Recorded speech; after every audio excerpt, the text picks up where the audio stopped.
Você já parou para pensar de onde realmente veio o carnaval? Não a versão turística, não a versão moderna com desfiles e blocos, mas a origem histórica. Porque o carnaval que conhecemos hoje não surgiu no Brasil, não surgiu na Idade Média, e muito menos nasceu como uma simples festa popular. Ele é resultado de séculos de transformação. E a história começa muito antes do cristianismo na Roma Antiga. Muito antes da palavra carnaval existir, os romanos celebravam festas conhecidas como Saturnália e Bacanais. A Saturnália era dedicada ao deus Saturno. Durante esses dias, as regras sociais eram temporariamente suspensas. Escravos podiam sentar à mesa com seus senhores. Havia troca de presentes, banquetes públicos e uma inversão simbólica da ordem social. Mas havia outra celebração ainda mais intensa. As Bacanais, dedicadas a Baco, o deus do vinho, do êxtase e da libertação. Essas festas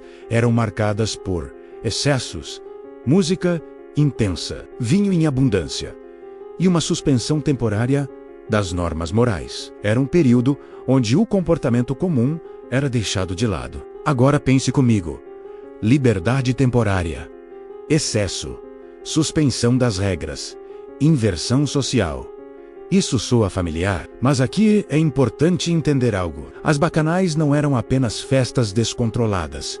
Elas tinham um significado religioso, representavam libertação, fertilidade, renovação, e como muitas festas antigas, estavam ligadas aos ciclos da natureza. Mas então surge a grande pergunta: como essas celebrações pagãs se transformaram no carnaval que conhecemos hoje? A resposta está em um momento decisivo da história.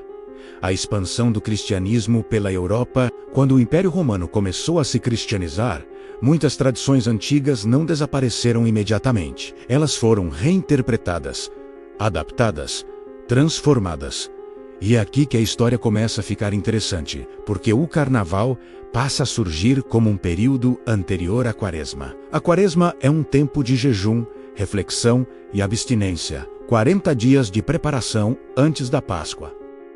Mas antes desse período de restrição, vinha o período de liberação. E o próprio nome carnaval pode ter origem na expressão latina carnivale, que significa algo como despedida da carne. Ou seja, antes do jejum, antes da disciplina, antes da contenção, havia a permissão para o excesso. Mas será que isso foi apenas coincidência histórica? Ou foi uma forma estratégica de absorver tradições antigas dentro de um novo contexto religioso? E isso é exatamente o que vamos entender agora. Quando o cristianismo se consolidou como a principal força religiosa da Europa, ele enfrentou um desafio enorme. Como substituir costumes profundamente enraizados na cultura popular? Porque festas pagãs não eram apenas eventos religiosos.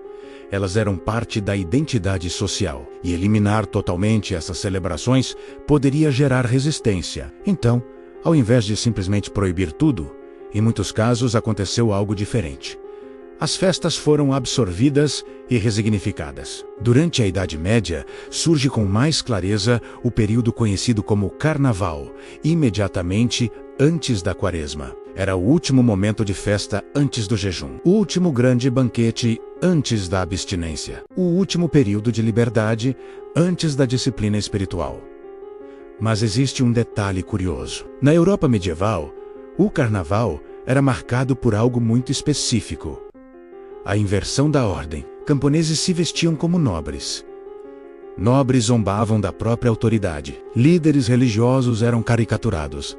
Havia encenações satíricas e críticas sociais. Era como se, por alguns dias, o mundo funcionasse ao contrário. Essa prática ficou conhecida como mundo às avessas. E isso não era aleatório. Sociedades rígidas, com hierarquias bem definidas, criavam tensões acumuladas. O carnaval funcionava como uma válvula de escape, um momento controlado onde o caos era permitido menos, mas apenas temporariamente. Depois, a ordem voltava. Agora pense nisso com atenção. Um período autorizado de excesso.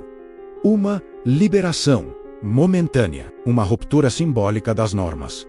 Mas tudo dentro de limites estabelecidos. Isso traz uma reflexão interessante.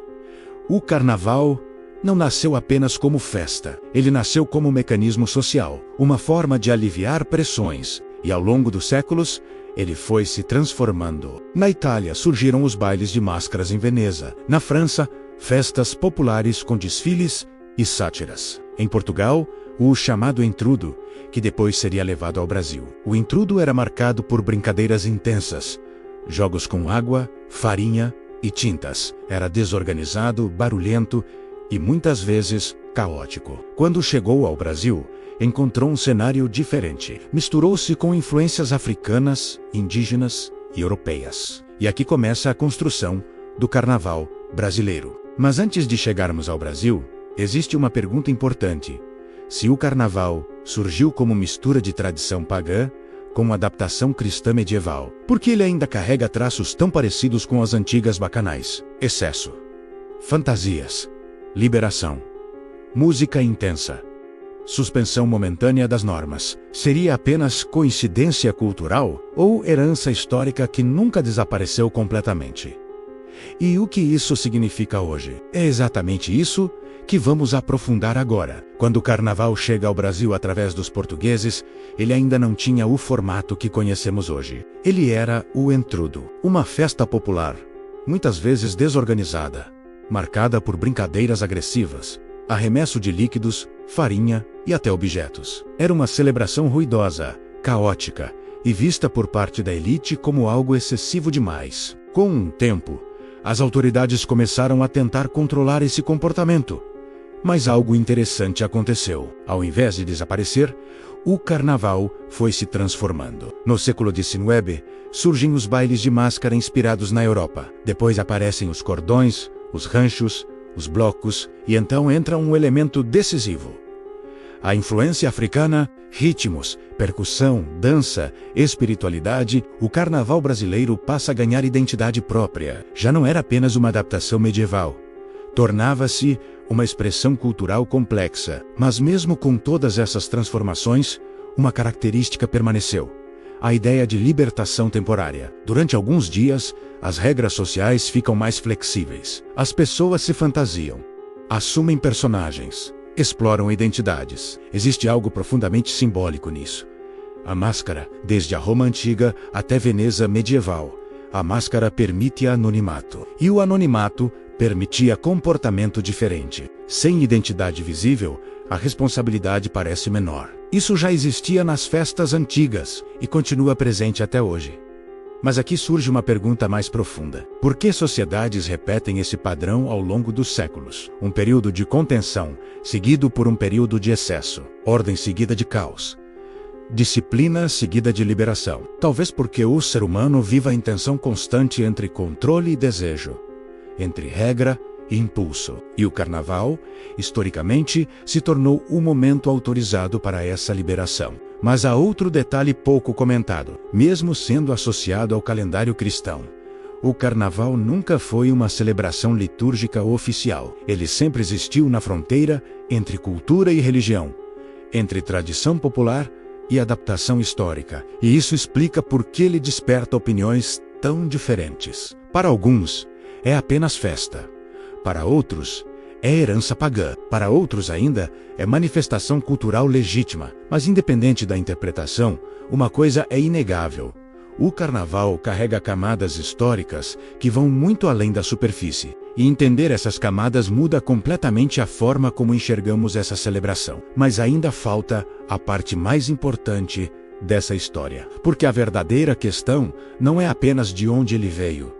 É porque ele continua existindo com tanta força. E é exatamente sobre isso que vamos falar agora. Depois de atravessar séculos, Roma Antiga, Idade Média, Europa cristã, Portugal, Brasil, o carnaval não desapareceu. Ele se adaptou. Mudou de forma, mudou de ritmo.